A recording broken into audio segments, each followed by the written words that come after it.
recording, so we've got another file there. Just making some last bits of preparations so we can carry on. Unfortunately, it appears we've lost Rachel Gwither, which is a shame, but she wasn't to know that we were ever going to actually make it back here. Let me get our webinar file back up and get us started. So we were on long-term implementation. Can I just ask the delegates who are attending how far we got here until my voice cut off? What was I saying when you stopped hearing me?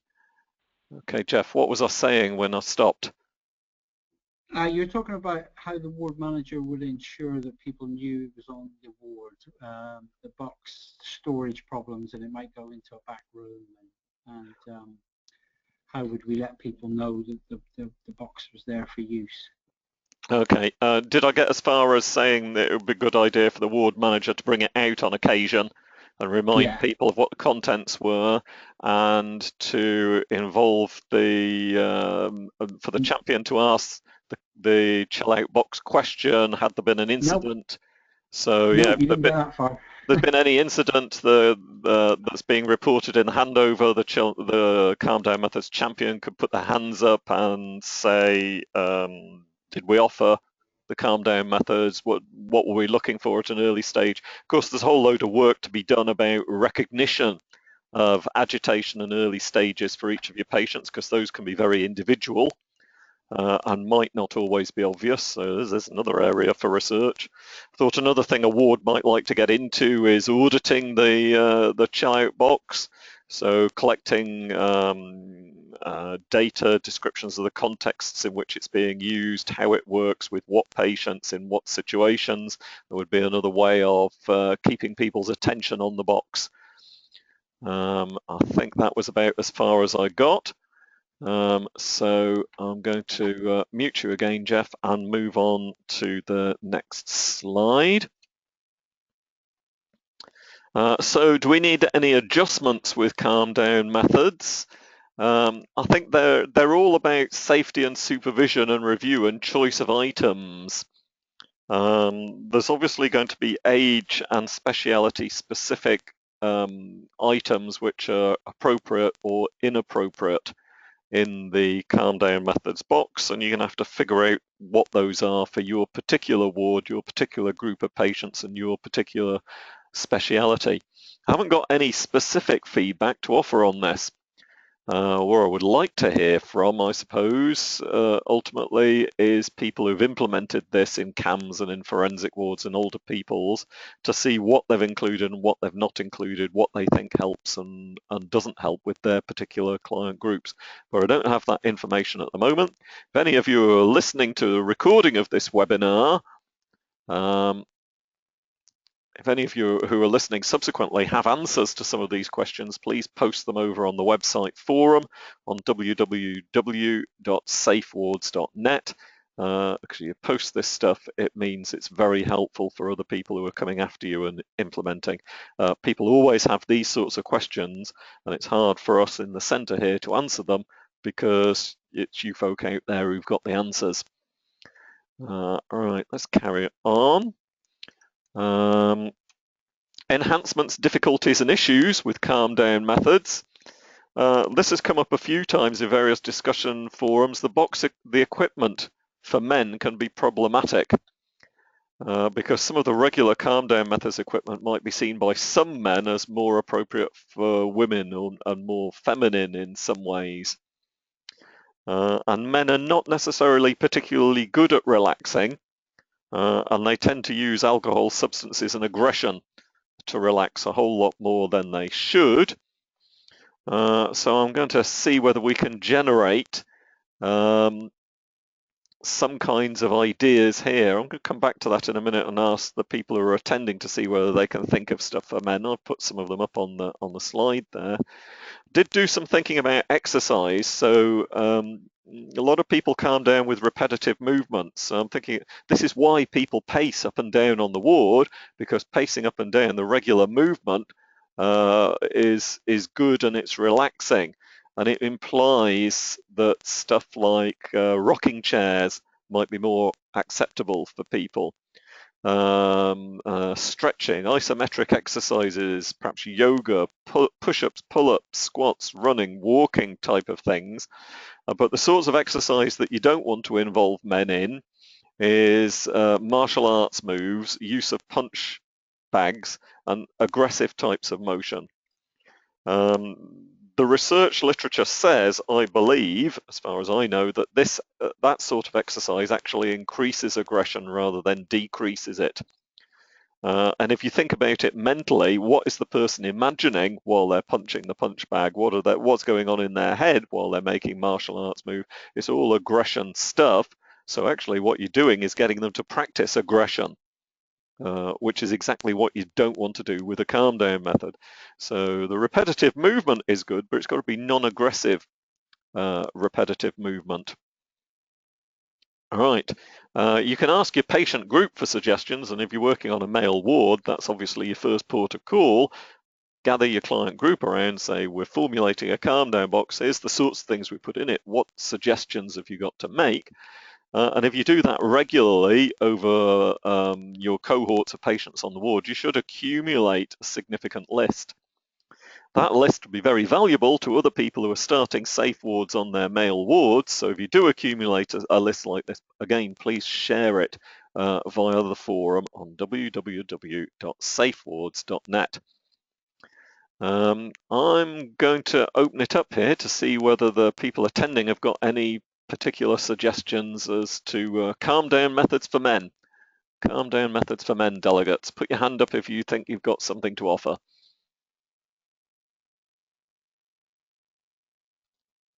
Okay, Jeff, you've got the floor. I was just thinking that some of the Facebook conversations, there was kind of, I was thinking men's toys or stuff to do with sports, even if it's, you talk about exercise, but sort of stuff to do with sports. So stuff like Scalextrics, or I'm trying to think of other,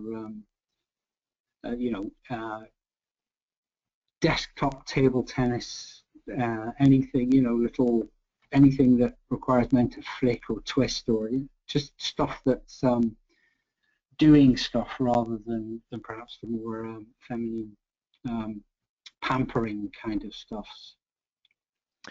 Yeah, I thought about some, and you can see up there, some probably classic sports games. Are there such things? I'm not a big sports fan, but are there such things as classic football matches that people like to watch over and over? Yeah, the World Cup final 1966, if you're English. Maybe something, but there's also cricket, rugby. I mean, there's, you get a selection of DVDs, those kinds of things. Cards are always good, solitaire, anything that's, Oh yeah, that's more. so a book of solitaire games that are Well, yeah, that a are book of doable. card, yeah, a set of cards and a book and a kind of book of different card games. And the other thing is, if you could get them involved with somebody else, thinking of linking in with something like the mutual help meeting, then a game with two people, or even getting a game, there are other things that men would probably link into more. What do you think about PlayStation games, Jeff? Yeah. I think PlayStation games are excellent. Plus, also, But shoot 'em um, ups? not shoot 'em ups, but sports ones. Wii Sports Resort, that kind of thing. Get people to make their own. Is it Wii, whatever they're called?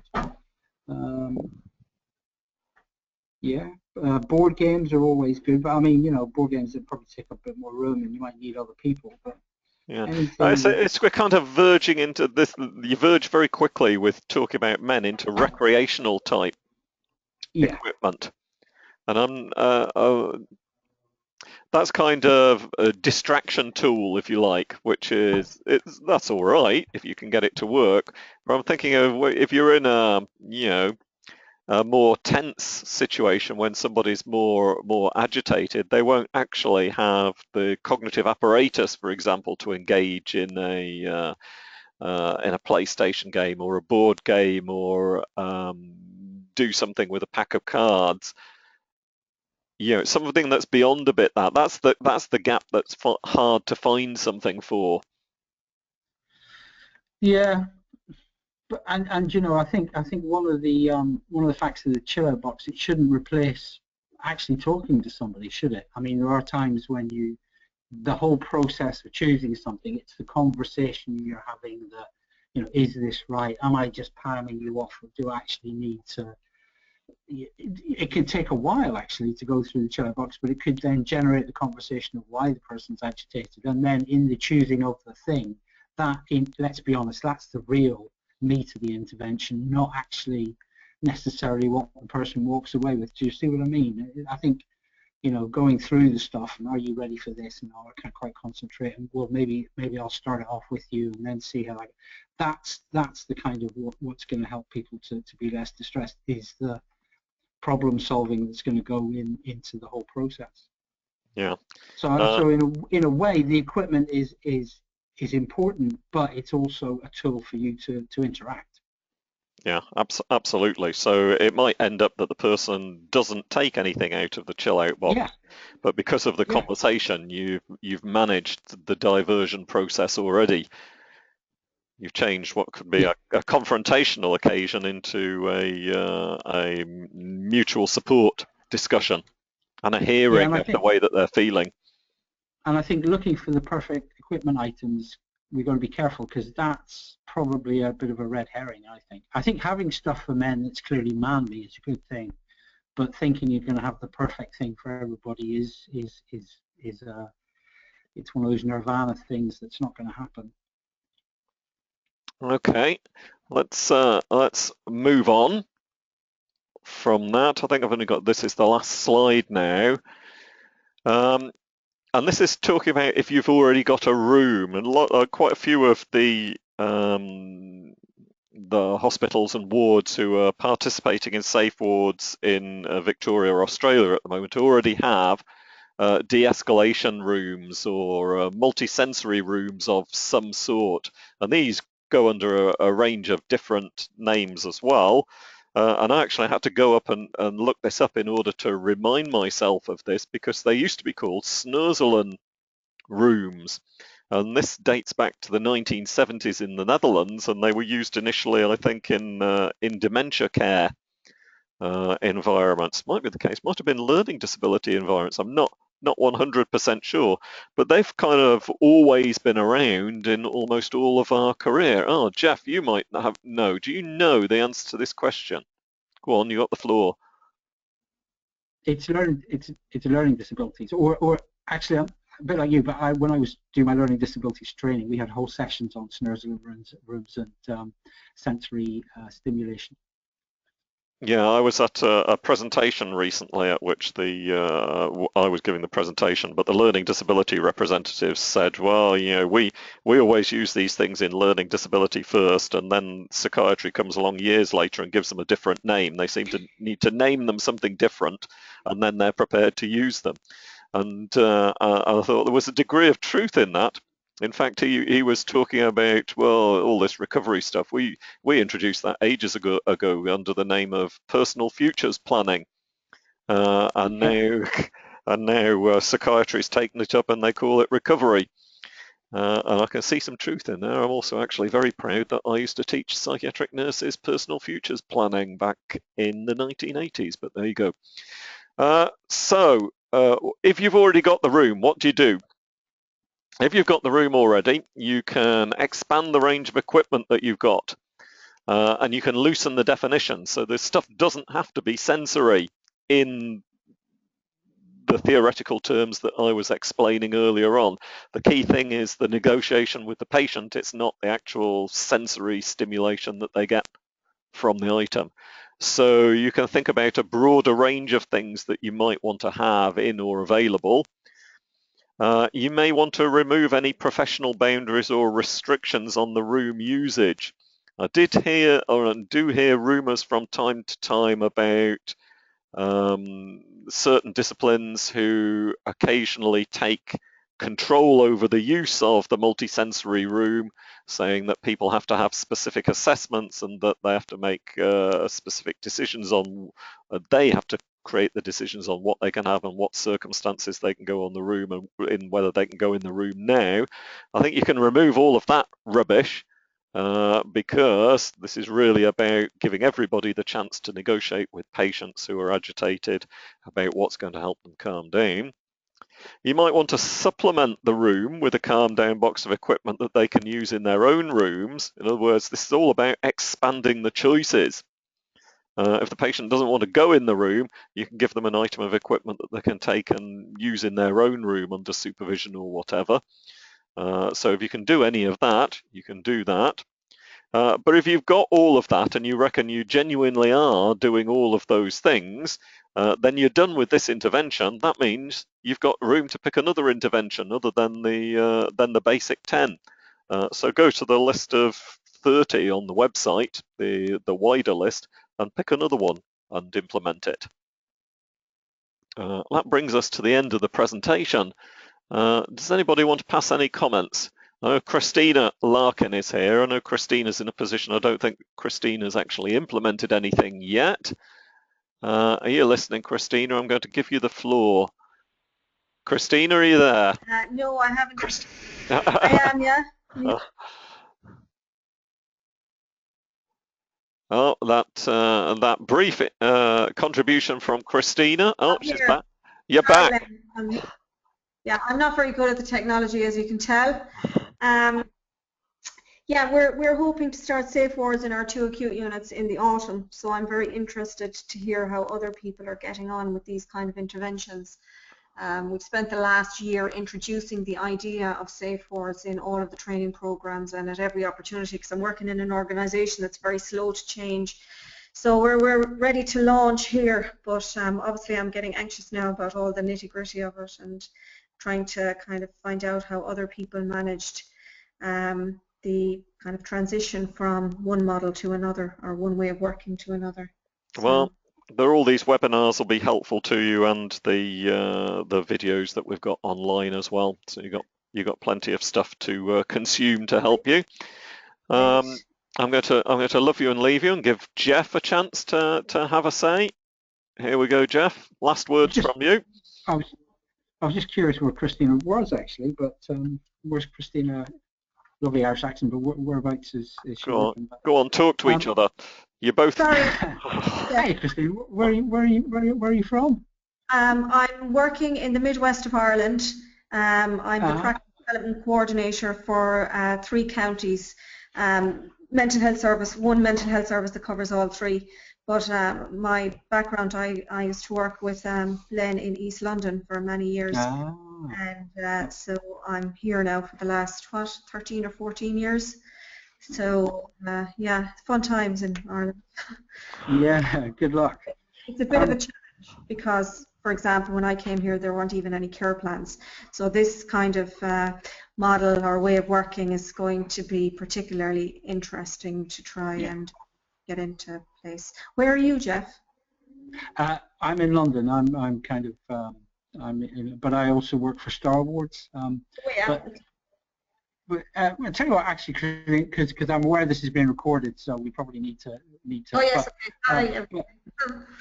If Len has your email, I'll make email contact. Great. But good luck, and there's lots of people will help you. The Facebook and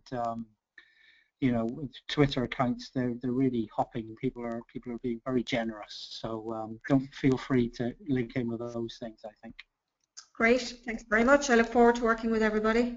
Okay, thank you very much, the pair of you. I'm going to... one last comment then, I think for dementia areas, I noticed you didn't mention about the animals, and that was a very interesting conversation on Facebook, that in dementia care, it does seem that some of these animal, I was going to say substitutes, but they seem to be very... they seem to be very useful inclusion in calm down boxes in dementia for clients that want to use them. Yeah. Okay, let's leave it there. Thank you very much for your attendance and patience. Sorry there was a break in the performance when I lost my internet connection. We'll have to post this as 2 recorded files in a minute. Okay, thank you very much. Look forward to giving the next one. Bye.